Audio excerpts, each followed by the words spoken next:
ప్రభుత్వం రైతులకు నరకం చూపిస్తోందని వడ్డపేట వైసీపీ ఇన్ఛార్జ్ ఎమ్మెల్సీ తోట త్రిమూర్తులు ఆరోపించారు. గత సీఎం జగన్ రైతులను అన్ని విధాలా ఆదుకున్నారని గుర్తు చేశారు. ఈ ప్రభుత్వం కేవలం ప్రచారంతో బతికేస్తోందని తోట విమర్శించారు. కూటమి ప్రభుత్వాన్ని ప్రజలు తగిన రీతిలో గుణపాఠం చెప్పేందుకు సిద్ధంగా ఉన్నారని వ్యాఖ్యానించారు. రైతులకి ఈ కూటమి ప్రభుత్వంలో నరకం చూపెడుతున్నటువంటి పరిస్థితులు, ఈడ మాట్లాడితే ఊదరగొట్టేటువంటి ఉపన్యాసాలు ఈ టీవీల్లోని ప్రచారాల్లోని ఇట్లన్నిటిలోని రైతులను ఉద్ధరించామని చెప్పేసి చెప్తున్నారు. రైతులకి ఏ రకమైనటువంటి మేలు చేశారు మీరు అనేటువంటిది నేను అడుగుతున్నాను. ఎందుకంటే ప్రస్తుతం ఉన్నటువంటి ఈ సీజన్లో యూరియా అనేటువంటిది సెకండ్ క్రాప్కి యూరియా అనేటువంటిది దమ్ముల దగ్గర నుంచి వేసుకుంటూ రావాలి.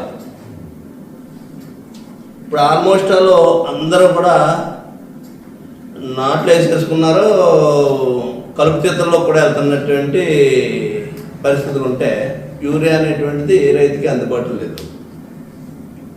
ఈరోజు ఏ సొసైటీకి వెళ్ళినా 50% సొసైటీలకు ఇచ్చాం రైతులకి ఇమ్మని, 50% మార్కెట్లో ఇచ్చామనేటువంటి డిపార్ట్మెంట్ నుంచి వస్తున్నటువంటి సమాచారం.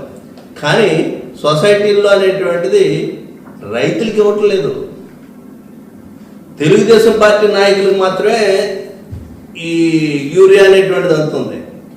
రైతు అనేటువంటిది తెలుగుదేశం పార్టీకి సంబంధించినటువంటి వాళ్ళు మాత్రమే రైతులు కాదు, రైతులు చాలామంది ఉన్నారు. అన్ని పార్టీలతో సంబంధం లేదు రైతుకి. ఈ వ్యవసాయదారులు అందరూ కూడా రైతుల్లోకి వస్తారు. దుర్మార్గమైనటువంటి విధంగా మీరు వాళ్ళ పేర్లు రాసి పాస్బుక్లో ఇస్తే కూడా రేపు వస్తుంది ఎల్లుండి వస్తుందని చెప్తున్నారు వాళ్ళకి. కానీ మీరు చెప్పినటువంటి వాడికి ఇక్కడ ఈ తెలుగుదేశం నాయకులు చెప్పినటువంటి వాడికి మాత్రం ఎరువులు. ఆ జిల్లాలో తెలుగు తమ్ముళ్లు అంతర్మదనంతో